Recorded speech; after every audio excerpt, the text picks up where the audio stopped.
Prince Harry and Meghan Markle have no regrets about leaving Britain and making bombshell claims accusing the royal family of racism, despite the suffering it has caused, an updated biography of the couple has claimed.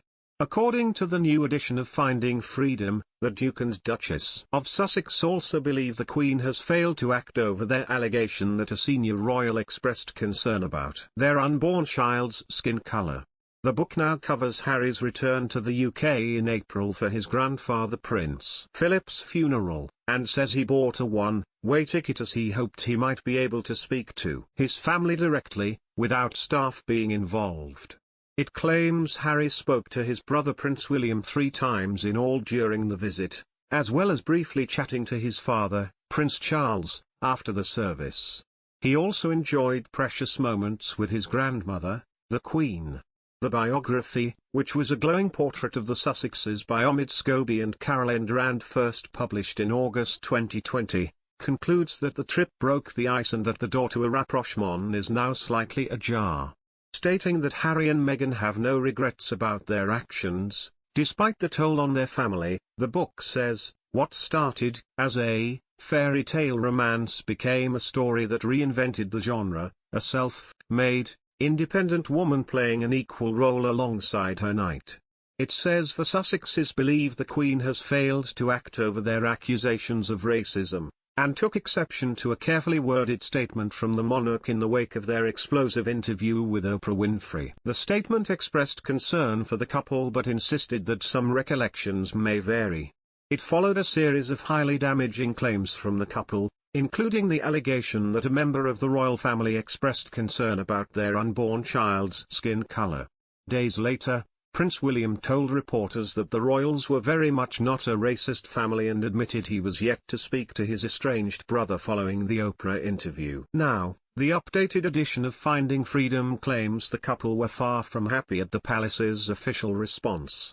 An excerpt due to be published in People magazine in the US tomorrow states that the couple believe senior royals have not taken accountability, preventing a major thaw in relations.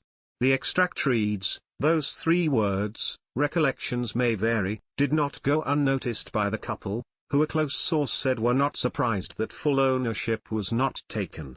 Months later and little accountability has been taken, a pal of Meghan's added. How can you move forward without that? The excerpt to be published in People also claims the couple felt nervous sitting down with chat show host Oprah but had decided that they needed to speak up now, or never. There were so many things they were unable to say, before stepping back from their royal roles, it reads. Although the Sussexes have insisted they did not operate directly with the book's authors, the level of detail, and claims by both the writers and publisher, HarperCollins, that they had access to the couple's close circle of friends and associates, has led some to claim that indirect help was provided. The book's authors have said, however, that Finding Freedom is independent and unauthorized and that the couple did not speak to them about it. The new version is set to be published on August 31st, the anniversary of Princess Diana's death. It contains an updated epilogue covering the Oprah interview, the death of Prince Philip, and the Sussexes' plans for the future. In an interview with People magazine, co-author Mr. Scobie appears to suggest that Harry is not keen to move on unless there is accountability from a number of individuals involved, including members of staff from the institution as well as some relatives themselves. Describing the situation as complicated, Mr. Scobie said, there are people within the family who, the Sussexes, are much closer to today than they were a year ago. But in terms of Harry's relationship with his father and brother, that progress has been very little. I think he is quite willing to own his part in everything, but I have been told that he is waiting to see some of that on the other side, and as of now there hasn't been that. Mr. Scobie adds that the California-based couple have learned to prioritize their mental health and keep some of the toxicity at an arm's and ocean's length away. He also claims they plan to enter a new era of visibility this autumn, with a more intentionally public life. They're a couple who do very well in those moments of human interaction, Mr. Scobie said. They need to be on the ground. They say that the proof is in the pudding, and what we are about to see is that pudding. After a period of parental leave following the birth of their daughter, Lilibet, the couple are apparently gearing up for a busy few months and were really excited about the next chapter of their lives. Mr. Scobie author added, "They seem to be existing in a different place, and that place is much healthier." Meghan famously spoke about that it was not enough to survive, "We are now in the thrive chapter." He was referring to the Duchess's infamous interview with ITV News anchor Tom Bradby, which complained about the difficulties of living in the royal spotlight, saying, "It's not enough to just survive something. You've got to thrive."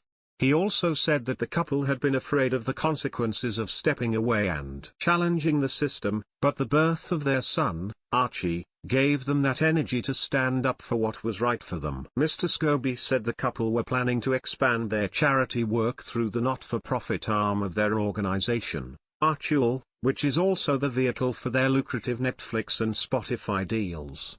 Buckingham Palace did not comment on the book's content last year. A spokesman declined to comment last night on the latest claims. On Tuesday, Harry and Meghan issued an extraordinary statement in response to events in Afghanistan and other global crises, declaring, "The world is exceptionally fragile right now." Declaring themselves speechless at recent humanitarian disasters, the couple also managed to pontificate at length on their website about how they had been left heartbroken and scared about the earthquake in Haiti, new COVID variants and the continuing global health crisis.